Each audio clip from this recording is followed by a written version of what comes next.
What's up guys, my name is Liam and today we're going to be taking a look at the highly anticipated Wooting 80HE. It's no question they've been the king of gaming keyboards ever since they've come out with the 60HE, and as of recently there's been a lot of competition coming out. So is this an improvement over the last one? How does it stack up against the competition, and more importantly, could this be the perfect gaming keyboard for you? Let's check it out.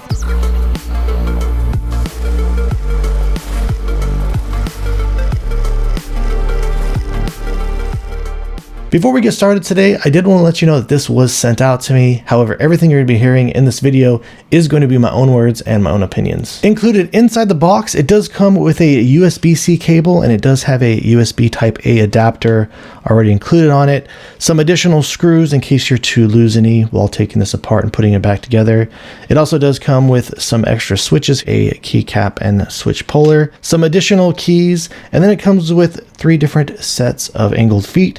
As you can see here, you have the 2.8 degree angle, the 6 degrees, and also a pair of the 10 degrees. I did receive this in the assembled PCR Ghost case. If you were to also pick up the Zinc Alloy case, it does also come with the USB-C cable, the feet, and also did come included with this carrying case. Taking a look at the keyboard itself, I really am a huge fan of this layout a lot. It does have an LED bar down here on the right side. I like how they do have a control key over here. The delete key is in a nice spot, so everything about it looks and does feel great. One thing I do want to note really quick about the front of this case, it does have a little bit of edges on the sharper side there. Just something I wanted to bring up if that's something that you guys are sensitive to. The USB-C cable is located over here in the top left-hand corner, like I feel like it should be. And here is a look of the bottom design of the case. It does have these rubberized feet down here in the bottom. These ones you cannot remove, but you can actually change out these ones at the top, as I was showing you here in the unboxing. It does have these rubberized tabs right here. You could just simply put in here. It is the exact same on the PCR and the Zinc Alloy version. I've been messing around with using these feet. I have not noticed any issue with them coming out on me or moving around. Even if I adjust my keyboard a lot, they have felt really solid and stable. So far everything about this feet design has been working out great for me. In case you're wondering my opinion on whether you should go with the Zinc Alloy case or the PCR Ghost case, that PCR, I'm not gonna lie, it looks fantastic. It's been really hard to get away just from the aesthetic of it. At nighttime, the whole thing glows up and it looks really cool, especially with these keycaps. I think it has a really awesome and unique aesthetic. The one thing, however, for me, I do prefer the Zinc Alloy, the PCR case. I've reviewed many plastic case keyboards on my channel that just overall feel a lot cheaper. This does feel higher quality and offer a great sound signature, and I'll break down the differences of the sound signatures here briefly. But the one reason I do prefer the Zinc Alloy is I do feel like that PCR case is a little bit flexible. Over here in the front, you do notice a little bit of flex there. I don't feel like this is a huge major issue or a deal breaker. Clearly, this Zinc Alloy case is a bit more expensive. So if you're somebody who's on a budget or can't really afford it, I wouldn't really feel like you're missing out on a whole lot, to be honest with you. Just a really small preference with the way that that feels with the flex and the movement on it. I prefer something that is just a little bit more stable and a little bit more solid feeling. So if budget isn't an option for you, the Zinc Alloy is my first choice. But again, don't feel like you're missing out a whole lot on that PCR case. And in my opinion, the PCR does look a lot cooler. I have noticed one just very minor issue since I have gotten it. On my space bar, if I were to push it over here on the left-hand side, I'm getting a little bit of a sticky feeling. Same thing happens over here on my shift key. Not that that's something I can't go in there and make adjustments to myself. Here's a close-up of the double shot PBT shine through keycaps. It does come included with. I really do feel like these keycaps feel great. It does have a light texture on the top to assist with some additional grip. The brand new Lekker V2s do come standard on this board. I was opening them up and taking a look at the changes that are made. One of the first very noticeable things is that are using more lube on these newer switches compared to the older ones. There is some changes in here. The stem measures out to be about the exact same as the first version with the width, though they did clearly modify the design of the stem. The housing has been modified to have slightly tighter tolerances than the first version, and I do feel like these V2s are a great upgrade. They do offer a little bit of a better sound signature, and just the quality of them in general feels just a little bit tighter. I really am liking the changes that they made to these V2s. You do still notice a little bit of a stem wobble there, but overall I feel like the feeling on these, they do feel really premium. For the internal design on the 80HE, you do have these screws on the back that are really easy to take out, and then the top piece is clamped down to the bottom. It is a little bit hard to separate. Wooting does have a video to demonstrate how to take it apart successfully. I do recommend watching that video before attempting to take this apart yourself, so you don't damage the structure of the case. But when you do pull this apart, the top piece here, just a little bit of a flexible piece of plastic. They do, however, have metal pieces in here for the screws, so you don't have to worry about stripping out the plastic. Underneath that, you do have the actual board itself. It is plugged into the bottom via this cable right here. They did decide to go with a polycarbonate switch plate this time, and I'm really liking it a lot. I think the sound signature on it is great. And if you look around the edges here, this is actually gasket mounted. They do have what they've applied, kind of their own version of a tape mod. A lot of really cool detail on here, and they clearly put a lot of work into this. In between the switch plate and the PCB, they do have a silicone gasket. And the way that this is mounted, these pieces, they do not come off separately. They're actually attached to the silicone gasket that does go in between the PCB and the switch plate there. So that is what that looks like. And then coming over to the bottom, you do have a piece of sound dampening foam in there. That's what the thickness on it looks like. And then on the bottom, they do have some signatures of their team. So the amount of detail that was put into this, I really do feel like is great. And here is the plastic pieces on which the gasket mounted system is placed on. So now let's go ahead and do the sound test. I will start out with the 60HE, then I will be comparing it to the 80HE with the PCR Ghost case, and then I will follow that up with this Zinc Alloy case.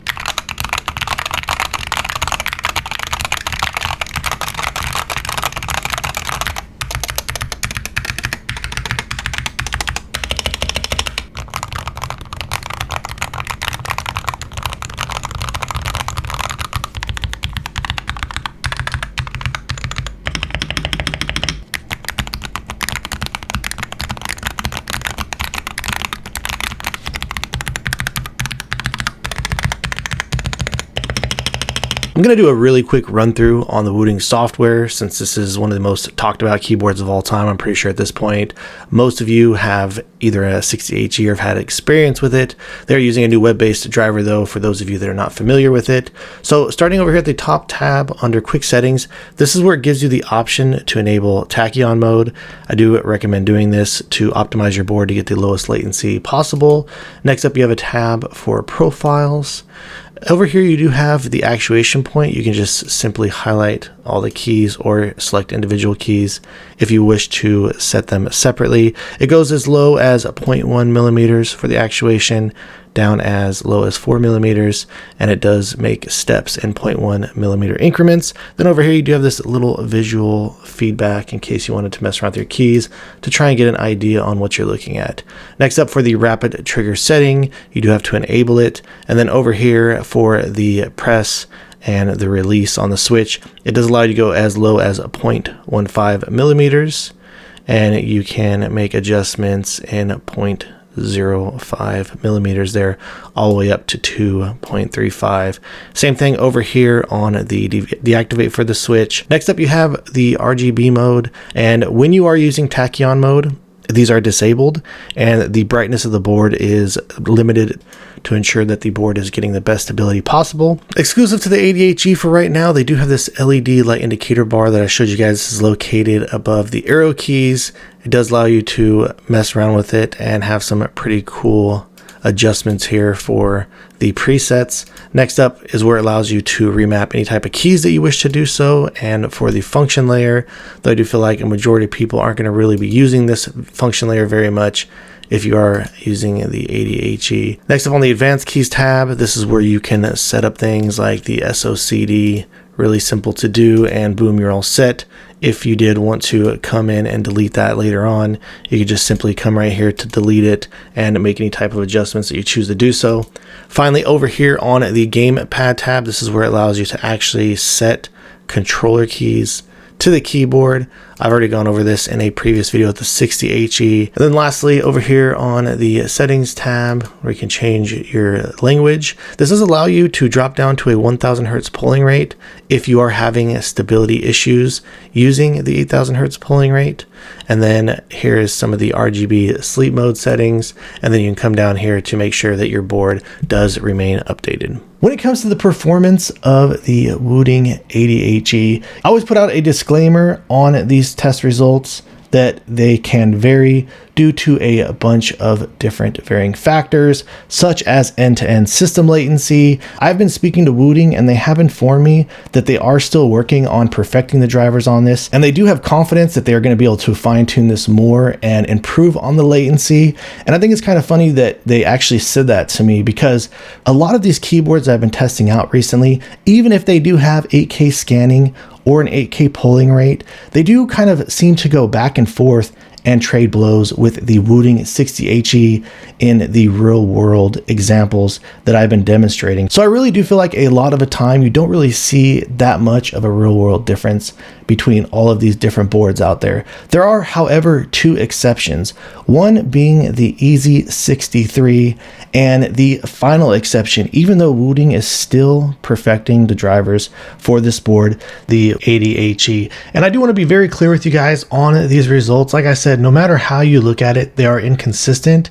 There are times where I run the test and you can't even really notice a difference between the Wooting 60HE and the Wooting 80HE. They're so close to one another in actual performance. But with that being said, where the other keyboards go back and forth in trade blows, the Easy 63 and the Wooting 80HE have been coming out a little bit more consistently than the other boards that I've been testing. All right, guys, so that about wraps things up on the Wooting 80HE, and truly everything about this is impressive.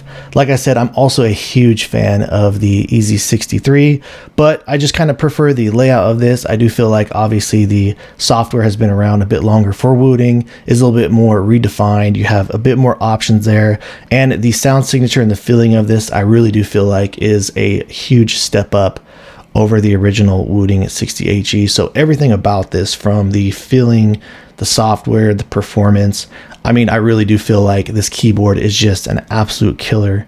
And I can't really think of anything to say about this that could make this seem like it isn't the current king of keyboards out there, because in my opinion, it truly is. All right, guys, so if you have any questions or feel like I left anything out, please let me know down in the comments below. If you've enjoyed watching this video and are interested in seeing more videos like this in the future, please drop this video a like and subscribe to my channel. And thank you guys so much for watching. I look forward to seeing you in the next one.